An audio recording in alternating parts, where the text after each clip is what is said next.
അമ്മ വീട്ടിൽ വന്നാൽ ഞങ്ങൾ എങ്ങോട്ടെങ്കിലും കറങ്ങാൻ പോകും. അങ്ങനെ ഇന്ന് വന്നത് അമ്മേൻ്റെ വീട്ടിലാണ് കേട്ടോ.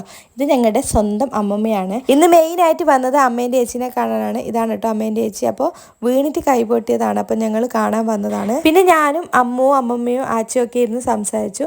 കുറേ ചായ കുടിക്കാൻ നിർബന്ധിച്ചെങ്കിലും ഞങ്ങൾ ചായ കുടിച്ചില്ല കേട്ടോ. കാരണം ഞങ്ങൾക്ക് ടൗണിൽ കൂടി വണ്ടി എടുത്ത് പോകേണ്ടതാണ്. വലിയ എക്സ്പീരിയൻസ് ഇല്ലാത്തതുകൊണ്ട് ചെറിയൊരു പേടിയുണ്ട്. അപ്പോൾ ഇന്ന് അമ്മുവാണ് വണ്ടി അങ്ങോട്ട് എടുക്കുന്നത്. ഞങ്ങൾക്ക് രണ്ടുപേർക്കും ലൈസൻസ് ഒക്കെ ഉണ്ട്. പക്ഷേ ചെറിയൊരു പേടിയുണ്ട് ടൗണിൽ കൂടിയൊക്കെ പോകാൻ. പ്രത്യേകിച്ച് ഡബിൾ എടുക്കാൻ എനിക്ക് ഭയങ്കര പേടിയാണ്. അപ്പോൾ ഇപ്പോൾ ചെറുതായിട്ട് പഠിച്ചിട്ടുണ്ട്. ഞാൻ അമ്മൂനെയൊക്കെ എടുത്ത് പോകാറുണ്ട്. ഞാൻ ഒറ്റയ്ക്ക് എവിടെ വേണമെങ്കിലും പോകും. പക്ഷേ ഡബിൾ എടുത്ത് ശീലമില്ലാത്തതുകൊണ്ട് എനിക്കത് എക്സ്പീരിയൻസ് ആയിട്ടില്ല കേട്ടോ. തട്ടാതെ മുട്ടാതെ അങ്ങനെ വീട്ടിലെത്തിയിട്ടുണ്ട്. വീട്ടിലെത്തിയപ്പോൾ ചായക്കൊന്നും ഉണ്ടായിരുന്നില്ല. പിന്നെ ഞങ്ങൾ നേരെ തലയിലേക്ക് വിട്ടു. പിന്നെ നമ്മുടെ സ്വന്തം പൊറാട്ട പീടികയിൽ പോയി. അവിടെ 9 രൂപയാണ് കേട്ടോ പൊറാട്ടയ്ക്ക്. അപ്പോൾ അവിടുന്ന് പൊറാട്ടയും സോയാബീൻ്റെ കറിയും വാങ്ങി. അപ്പോൾ ഞങ്ങൾക്ക് മയോണൈസ് കഴിക്കാനൊരാഗ്രഹം. അങ്ങനെ വേറൊരു കടയിൽ പോയി മയോണൈസും വാങ്ങി. പിന്നെ വീട്ടിലേക്ക് തക്കാളി വേണമായിരുന്നു. അങ്ങനെ പച്ചക്കറി കടയിൽ കയറി കുറച്ച് തക്കാളി എടുത്തു. അപ്പോൾ ഞാൻ തക്കാളി എടുക്കുമ്പോൾ പച്ച നോക്കിയാണ് കേട്ടോ എടുക്കുക.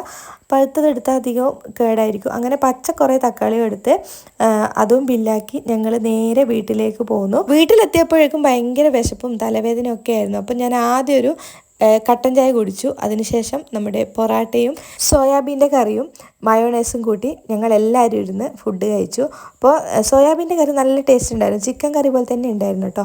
അപ്പോൾ വീഡിയോ ഇഷ്ടപ്പെട്ടാൽ ലൈക്ക് ചെയ്യാനും ഷെയർ ചെയ്യാനും കമൻറ്റ് ചെയ്യാനും സബ്സ്ക്രൈബ് ചെയ്യാനും മറക്കരുത്.